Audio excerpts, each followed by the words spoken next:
네, 안녕하세요. 장신규태입니다. 네, 잘 지내셨죠? 네, 오늘은요, 우리가 출애굽기에 대해서 한번 알아볼 건데요.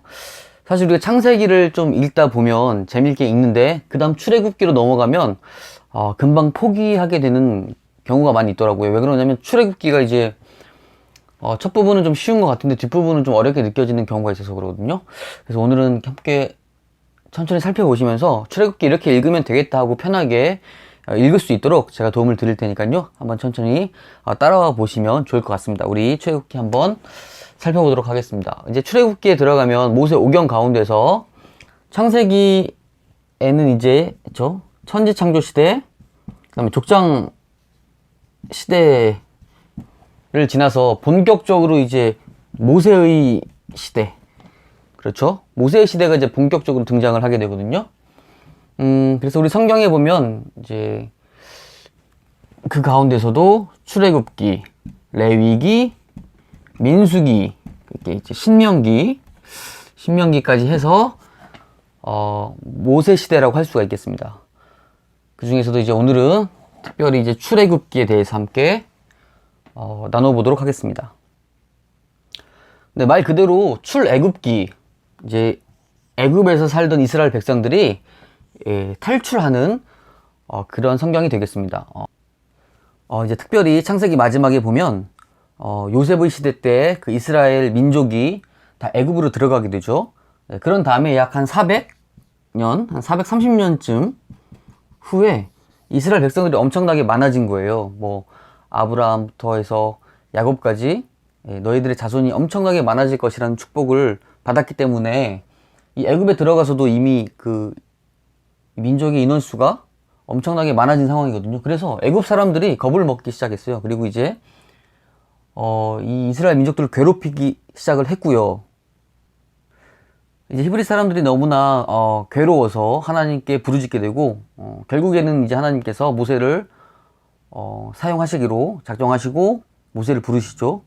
뭐 여러 가지 핑계를 대면서 모세가 못한다고 했지만 결국에는 그 모세가 그 히브리 사람들의 리더가 되어서 출애굽을 감행하게 됩니다. 애굽의 바로왕 입장에서는 뭐 일꾼으로 잘 쓰고 있었는데 갑자기 보내달라고 하니까 보내주겠습니까? 네, 안 보내주려고 하겠죠. 그래서 우리가 잘 아시는 대로 애굽에 10가지 재앙을 내리게 되고요. 그 10가지 재앙을 통해서 이제 출애굽을 하게 되죠. 자, 여기까지 한번 정리해 보겠습니다. 출애굽기는 처음에 그렇죠? 모세가 출생을 하게 되고요. 그 다음에 숨김, 이렇게 살게 되죠. 그 다음에 이제 왕자로서 살게 되고, 광야 생활 40년을 거쳐서 하나님께서 모세를 부르십니다. 그래서 모세가 소명을 받게 되죠. 그리고 바로 왕 앞에 나가서 우리 민족 히브리 사람들을 이제 내보내달라라고 해서 보내주지 않으니까, 그렇죠. 10가지 재앙. 다음에 이 10가지 재앙도 한번 따로 정리하는 시간을 갖도록 하겠습니다. 이 10가지 재앙을 통해서 이제 히브리 사람들, 이스라엘 민족들을 애굽에서부터 탈출을 시키죠. 그리고 이제 10가지 재앙의 마지막인 10번째 재앙, 그렇죠. 장자의 죽음. 이 장자의 죽음의 재앙이 있을 때 이스라엘 백성들은 어떻게 피해갔나요? 그렇죠. 이제 뭐 성경에 보면 문설주와 인방에 어린 양의 피를 이렇게 바르라고 되어 있는데요. 쉽게 얘기하면 그냥 출입문에 어린 양의 피를 쭉 바른다고 생각하시면 되겠습니다. 그것을 통하여서 이제 죽음의 사자가 지나가게 되는데요. 그것을 기념하는 것이 바로 유월절을 기념하는 것입니다. 이 유월절을 지키는 행사가 나오고요. 그 다음에 이제 출애굽을 하게 되어서 그렇죠. 우리가 잘 아시는 대로 홍해를 건너게 됩니다. 이 10번째 재앙이 있기 전에 이 유월절이라는 절기가 지켜지게 되고요. 그 다음에 이제 애굽에는 이 10번째 재앙, 장자의 죽음이 내려지게 되고 그 후에 출애굽을 하게 되어서 이제 홍해를 건너게 됩니다. 이 홍해를 건널 때 또 바로의 군사들이 쫓아오게 되죠.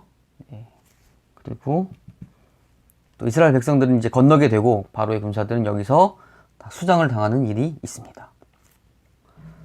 자, 우리가 홍해를 건너는 것까지는 우리가 출애굽기를 재밌게 보거든요. 근데 그 다음이 문제예요. 홍해를 건넌 다음에 점점 재미가 없어지고 뭔가 어려워지고 무슨 말인지 모르겠거든요. 그런데 편하게 생각하시면 됩니다. 그냥 보시면 돼요. 뭐냐면 홍해를 건넜으니까 그 다음에 어디로 가겠습니까? 근데 다음에 그냥 광야 생활 한다고 생각하시면 돼요. 네, 광야 생활. 뭐 어려울 거 없습니다. 아, 그냥 광야에서 생활하는 이야기구나 하고 쭉 나온다고 생각하시면 돼요. 그렇죠? 이제 이 광야에서 2개월 정도를 생활을 한 후에 어디에 도착하겠습니까? 예, 시내산에 도착하게 됩니다. 네, 광야 생활 2개월 하고 시내산에 도착해서 모세가 여기에서 10계명을 받으러 이 시내산에 올라간다라고 생각하시면 되겠어요. 그리고 모세가 시내산에 올라가서 뭘 하겠습니까? 그렇죠. 하나님께 10계명을 받게 되고 10계명 더하기 율법을 받게 되는 거예요. 그렇죠. 그래서 출애굽기 20장에 보면 그렇죠? 10계명의 내용이 나오고 그 밑으로 해서 그냥 하나님께 받았던 율법의 내용이 쭉 나온다고 생각하시면 돼요.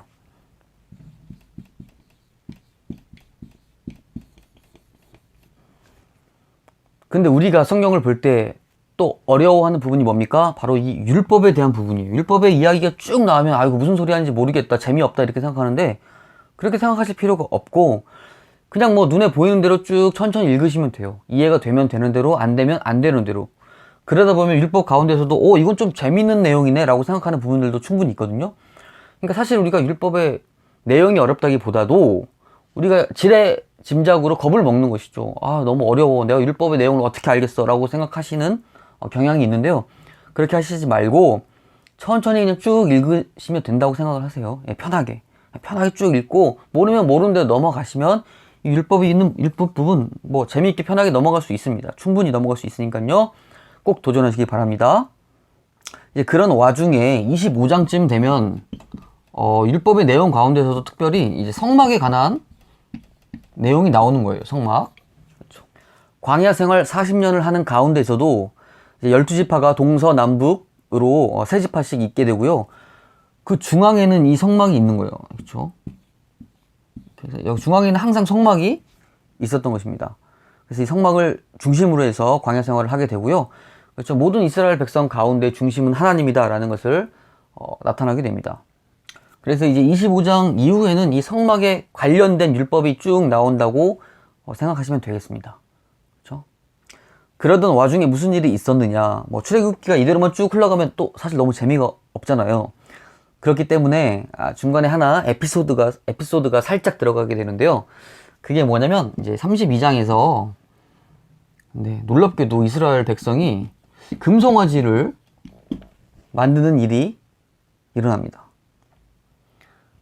이제 이 이스라엘 백성들이 모세가 시내산에 올라가서 한참 동안 내려오지 않자 이제 아론을 설득해서 금송아지를 만들게 돼요. 놀랍지 않습니까? 홍해를 사건을 경험하고 하나님의 인도하심을 경험한 지 얼마나 됐다고 모세가 눈에 보이지 않자 바로 금송아지를 만든다는 것이 너무 놀라운데요. 사실 그것이 인간의 또 죄의 본성이 아닐까 그렇게 생각을 해봅니다. 우리도 똑같아요, 사실은. 그쵸? 하나님을 믿는다고 하면서도 계속해서 우상을 섬기고 있는 우리들의 모습. 그러니까 너무 욕하지 말고 우리들의 모습을 반성하는 그런 시간으로 생각하면 될 것 같습니다. 이제 모세가 시내산에서 내려와서 그 모습을 보고 굉장히 놀라게 되고 하나님께 받았던 두 돌판을 이제 깨뜨리게 되죠. 화가 나니까 열받아서 던져버렸나 봐요. 네, 그리고 그 당시 우상숭배 참여했던 3,000명을 죽이게 됩니다. 3,000명을 죽이게 되고 돌판을 이제 깨뜨렸으니까 다시 시내산에 올라가서 하나님께 돌판을 받으러 올라가는 것이죠. 그리고 다시 40일의 시간이 흐르게 됩니다. 그리고 마지막 출애굽기 40장 어떻게 결론을 내고 있냐면요. 마지막 뭐겠습니까? 성막이 세워집니다. 출애굽기 40장 성막이 세워지고 그 성막 가운데 불기둥과 구름기둥이 이제 항상 함께하면서 하나님이 그 위에 임재하시게 되고요. 출애굽기는 그렇게 마치게 됩니다. 그렇죠. 어려운 거 없어요. 출애굽기 40장 금방 읽습니다. 재미도 있고요. 네, 어렵지 않죠? 출애굽기 가볍게 이렇게 보시면 되겠어요. 너무 재밌어요.